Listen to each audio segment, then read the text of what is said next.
بسم اللہ الرحمن الرحیم نحمد و نصلی علی رسولہ الکریم اما بعد۔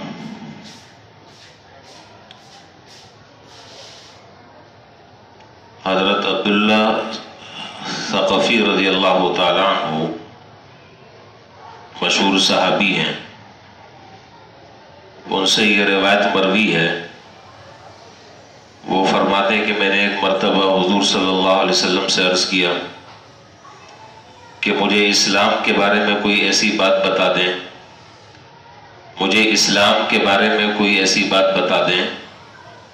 کہ پھر اسلام کے بارے میں آپ کے بعد کسی اور سے کچھ پوچھنا نہ پڑے۔ سوال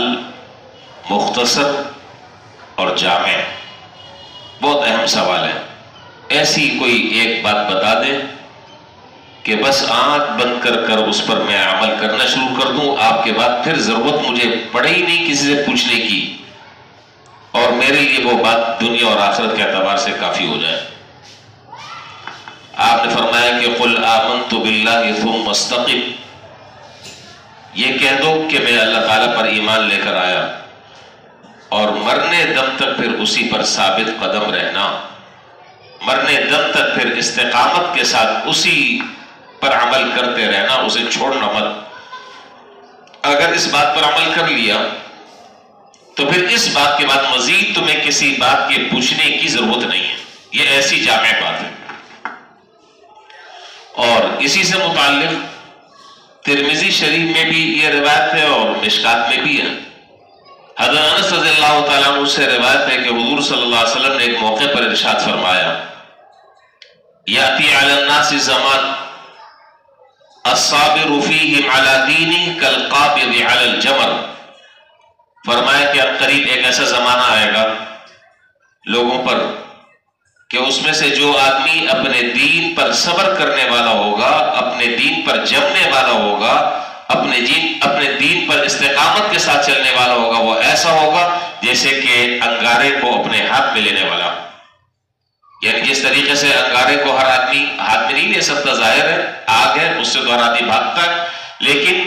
اس آدمی کی مثال ایسی ہے جیسے کہ کوئی آدمی انگارے کو اپنے ہاتھ میں پکڑ لے۔ دیکھیے دو چیزیں، ایک چیز ہوتی ہے موسم اور ایک ہوتا ہے ماحول، اور قدرتی طور پر دونوں چیزوں سے متاثر ہونا انسان کا خاصہ۔ موسم، اس کا اثر ہر شخص پر ہوتا ہے، چاہے وہ امیر ہو، فقیر ہو، وزیر ہو، سفیر ہو، عالی ہو، دیہاتی ہو، ان پڑھ ہو، جاہل ہو، گنوار ہو، شہر میں رہنے والا ہو۔ سردی ہوگی تو ہر آدمی کو سردی لگتی ہے، اس سے امیر غریب کا تعلق نہیں ہے۔ گرمی ہوگی ہر ایک اس سے متاثر ہوگا، تو موسم کا اثر ہوتا ہے۔ اسی طریقے سے ماحول کا بھی اثر ہوتا ہے۔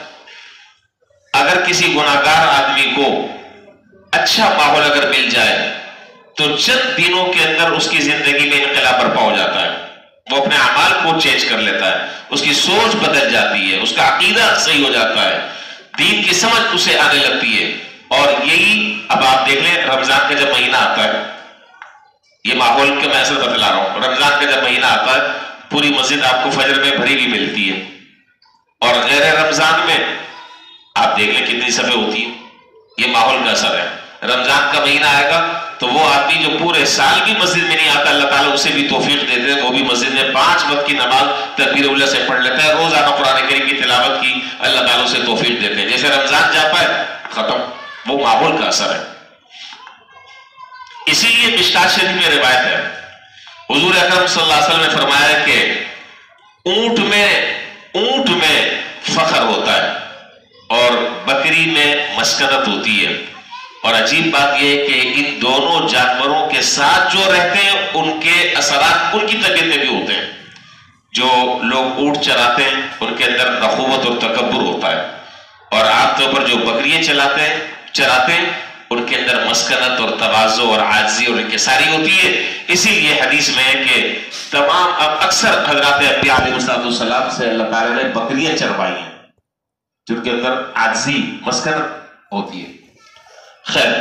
تو میں عرض کر رہا تھا کہ موسم کا بھی اثر ہوتا ہے، ماحول کا بھی اثر ہوتا ہے. اگر آدمی اچھے ماحول اللہ تعالیٰ نے اسے دے دیا،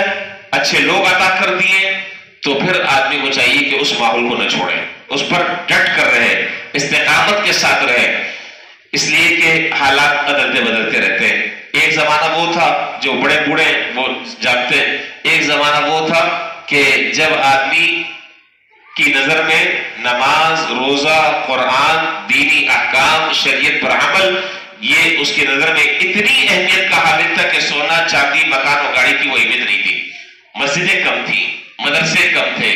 دینی تنظیمیں اور دینی جماعتیں کم تھیں، لیکن دین پر عمل کرنے کا رجحان یہ تھا کہ صبح فجر کے بعد اگر آپ محلے سے نکلتے تو ہر گھر سے قرآن کریم کی آواز تلاوت کی ایسے آتی تھی جیسے مکھیاں پر بنا رہی ہیں. وقت گزر گیا، حالات گزر گئے، اب اس کے بعد اب مسجدیں بھی زیادہ ہیں، مدرسے بھی زیادہ ہیں، دین کا کام جو پہلے ہو رہا تھا اب اسے کہیں زیادہ ہو رہا ہے. لیکن اب آپ اگر پوری گلی سے گزر جائیں تو آپ کو شاید کہیں آواز سننے کو نہ ملے کہ کسی گھر سے قرآن پڑھنے کی آواز آ رہی ہے. یہ ماحول کا اثر ہے. تو اس ماحول میں اگر اللہ تعالیٰ کسی کو نماز کی، قرآن کی، دین کی بات سننے کی، سمجھنے کی اگر اللہ تعالیٰ توفیق دے دے تو سمجھ لے کہ اللہ تعالیٰ نے میرے ساتھ خیر کا معاملہ فرمایا. اب اس پر استقامت کے ساتھ جمنے کی ضرورت ہے، لیکن یہ کام ہے مشکل. کیسے مشکل ہے؟ اس مشکل کو یہاں پر حدیث میں بیان کیا جو میں نے ابھی ترمذی کی روایت ذکر کی ہے کہ آخری زمانے میں ایک وقت ایسا آئے گا کہ دین پر استقامت کے ساتھ عمل کرنے والا ایسا ہوگا جیسا کہ انگارے کو اپنے ہاتھ میں رکھنے والا، یعنی اپنے بھی مخالف، دوسرے بھی مخالف، ماحول بھی خلاف، جگہ جگہ سختی، پریشانیاں، مسائل، اور جو آدمی دین سے مادر پیدر آزاد ہو کر زندگی گزار رہا ہوگا اس کے لیے ہر جگہ سہولت، ہر جگہ آسانی، ہر جگہ اس کو پروٹوکول ملے گی. لیکن جو دین پر عمل کرنے والا اس کے لیے قدم قدم پر مصیبتیں، قدم قدم پر آزمائشیں، لوگوں کے فقرے، تنزیہ، جملے، لوگ کسیں گے، پتہ نہیں کیا کیا ہوگا. لیکن یہ مشکل وقت تھوڑا سا ہے. جب جان نکل جائے گی، آدمی اللہ کو پیارا ہو جائے گا تو پھر انشاءاللہ اس کے ساتھ سہولت کا معاملہ شروع ہو جائے گا. یہ تو وقت زندگی ہے، چند سال، چند برس یہ مشکل آدمی گزار سکتا ہے، لیکن آخرت کا جو وقت ہے جو نہ ختم ہونے والا ہے پھر اللہ تعالیٰ اس کے لیے آسانیاں پیدا فرما دیتے ہیں. تو بہرحال